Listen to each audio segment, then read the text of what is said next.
imagine there is a whole slew of wrestlers that just think Grado is this gimmick that doesn't wrestle fantastically and is just getting work because he's a comedy character, which is exactly what I can imagine people are saying. I've seen people say it on Twitter. Have you personally heard anyone say that, and what would you say to that? No, I haven't. But I mean, I'm not the kind of person. I don't hang around. I don't tend to talk to people that much backstage. I don't, in terms of, I'm not the kind of person that likes to hear, people talking negatively, spreading rumours, bitching about other people. It's not my kind of thing, so I tend to steer clear from it. The only thing I'm aware of is what's been worked into a brilliant storyline in Grado's home promotion, Insane Championship Wrestling, which is Mikey Whiplash, who is a fantastic, straight-ahead, no-nonsense technical wrestler when he's not cross-dressing. Because he does do that now. He does that gimmick as well. Talking that kind of way about Grado, because Grado is his polar opposite. But that's in terms of building a match and building a feud and selling tickets, which is the way it should be. I haven't heard anybody saying that about Grado at all. I think Grado's quite well liked in general. I think he's just that sort of guy. He's just a nice guy, and he's funny, and he draws people to him. I'm sure it goes on, Stevie, but I don't get involved in that. Good. Hey, good. Listen, as you know, I did the Deal or No Deal and things on them. I'm all for anybody, like you said, putting themselves out. You are not going to make yourself famous, and you are not going to make a lot of money by just sticking to trunks and boots British wrestling. You need to do other things as well. So absolutely get yourself out there and do things. Now, you're a commentator for PCW as well right now, aren't you? Yes. Now, I've been talking to Chris Travis recently, and I did a little bit on Twitter with the promoter of PCW. What's the chap's name? Stephen Fludder. That's right. And I had a watch for a couple of the matches on there. I watched Chris Masters against Chris Travis. It looks tremendous. The production looks good. I thought it took a long time for some companies to come along that even looked as good as FWA did. I thought it took a long, long time. But it seems to be now that British wrestling is really coming along. What is the scene like now, Greg? There's a lot of promotions that put on a very high-quality wrestling product.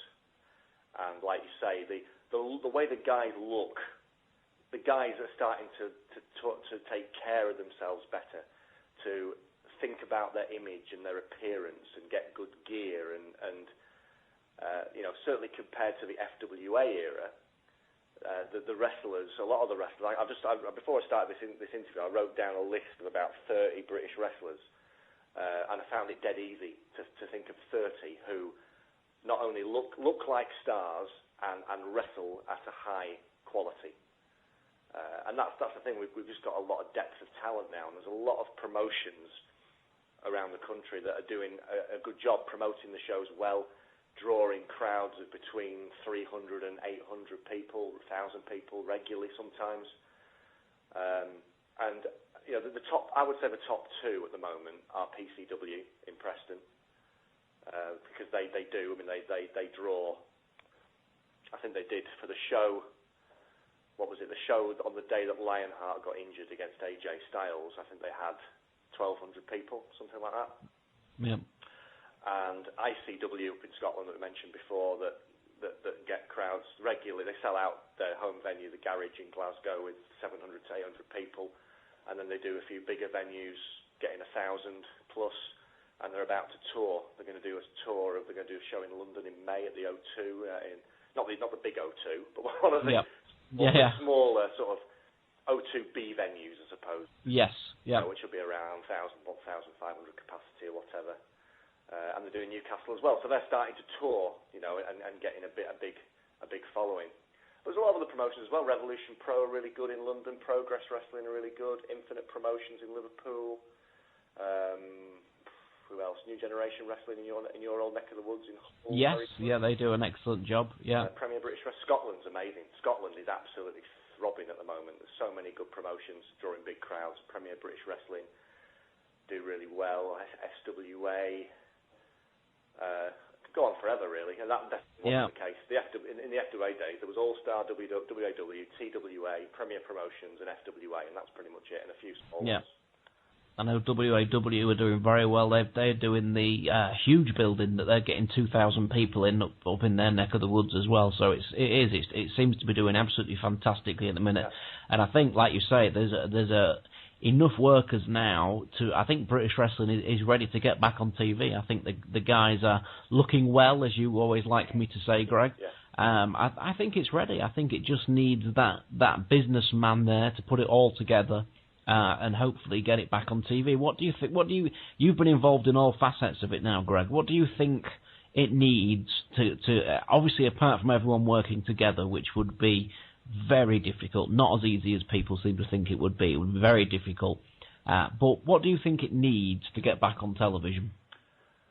I've been thinking about this, and it's very difficult when your competition is Vince McMahon and the WWE, and WrestleMania is just a few hours away as we're talking, and you know that WrestleMania last year made something like £43 million, and was watched on pay-per-view by 1 million people worldwide, and the value of the company is something like $2 billion, something ridiculous like that, and how the hell are we going to compete with that kind of money behind you? And you'd need somebody.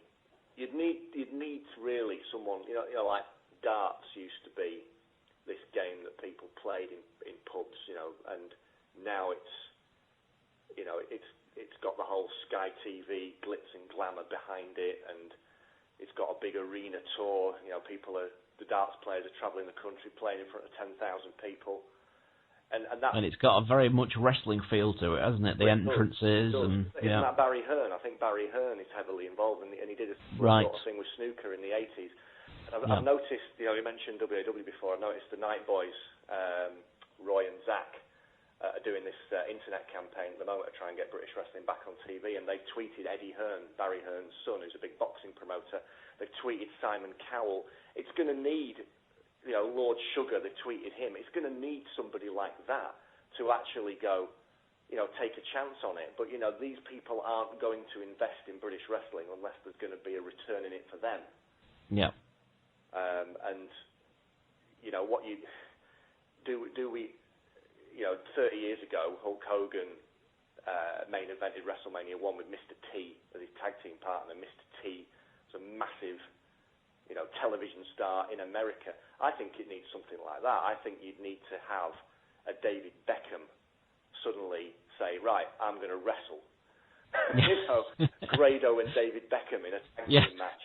That would be the equivalent, and because you'd need to make that kind of impact and splash to get it mainstream. Yeah. And media is very different these days to when British wrestling was taken off TV. Just because you're on TV doesn't mean you're a star like you used to be, because there's 1,000,001 channels.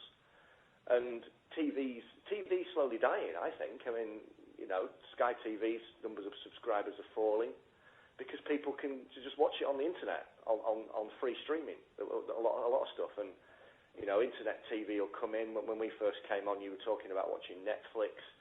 It's changing rapidly, the world. So just getting back on TV is no guarantee. If British wrestling's on TV on weekly on, I don't know, Dave or something like that. There's no guarantee that it would change anything. No. And ultimately, what everybody wants and what the wrestlers all want is to make a bit more money out of it. So it's going to need that kind of massive investment or some kind of massive splash. Someone to take a chance on it, really. I watched the NXT Arrival show, and I thought that's exactly maybe a starting point where we could go for a British wrestling show. It looked very impressive, and I thought maybe as a setup-wise, that's something we could certainly look at as a starting point.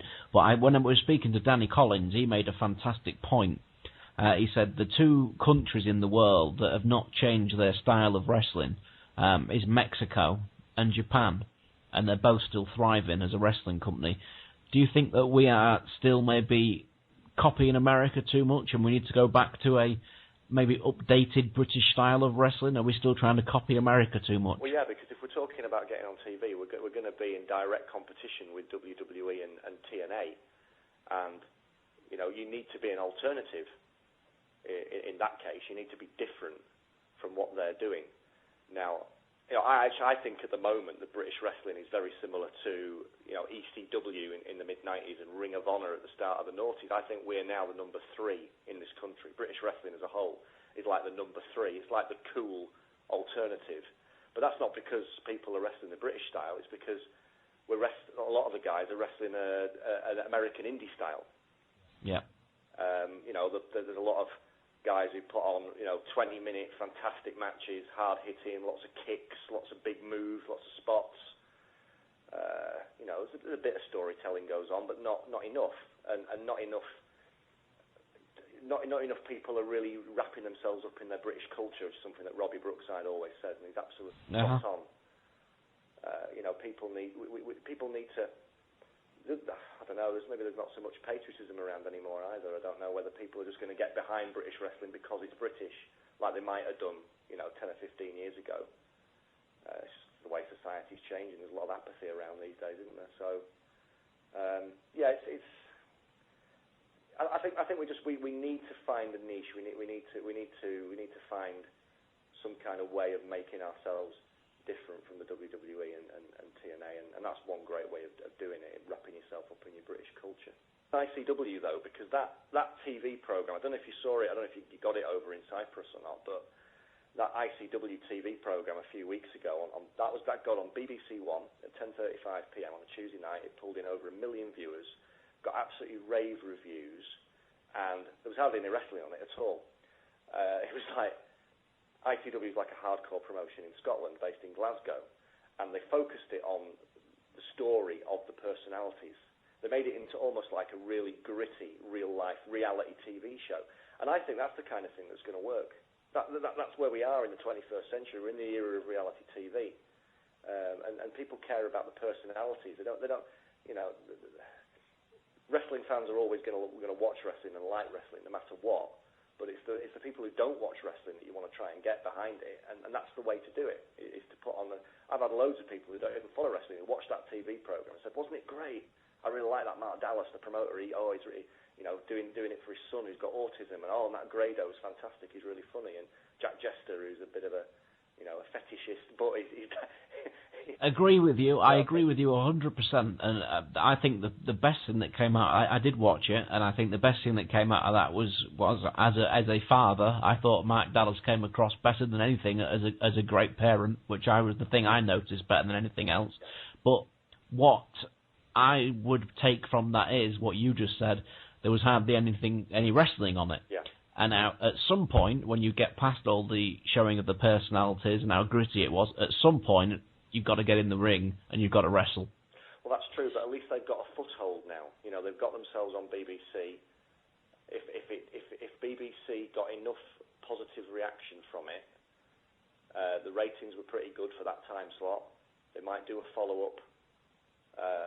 I don't think it's beyond I don't think it's out of the question that we would see, ICW on BBC 4 or something like that. Absolutely not, and hopefully so. I'm not knocking it at all, because I've never seen the guys actually do any wrestling. What I'm saying is, you've got to have the characters, but those characters, when all that stops and they get in the ring, they've got to be able to do the job. Yes, they do. Yeah, and they can. Like I said, the scene in Scotland is great, but wrestling isn't going to get you on television. Absolutely not. It's got to be a combination of everything. That's right. And the TV executives, when they think wrestling, they think WWE. So you've got to, 100% agree. agree. The way you get yourself noticed is through your character, and then once you're noticed, your wrestling ability can then shine through. Yeah. Well, we discussed this earlier. It's not about wrestling ability at all, but you've got to be able to make it. You've got to be decent, haven't you? You can't be an absolute sack of shit, can you? Let's be fair. Yeah, you've got to be there, haven't you? Yeah. So, Greg, give me 5 names of somebody I should be looking out for in the UK now. Who would you recommend as 5 people that I spoke to, for example, in 3 years' time?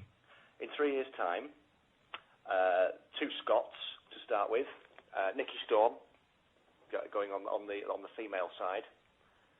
Nikki Storm will be signed to one of the 2 American companies within the next 3 years, no doubt, because she's got the right attitude. She's great in the ring. She's good on the microphone. She's willing to improve. She's very dedicated.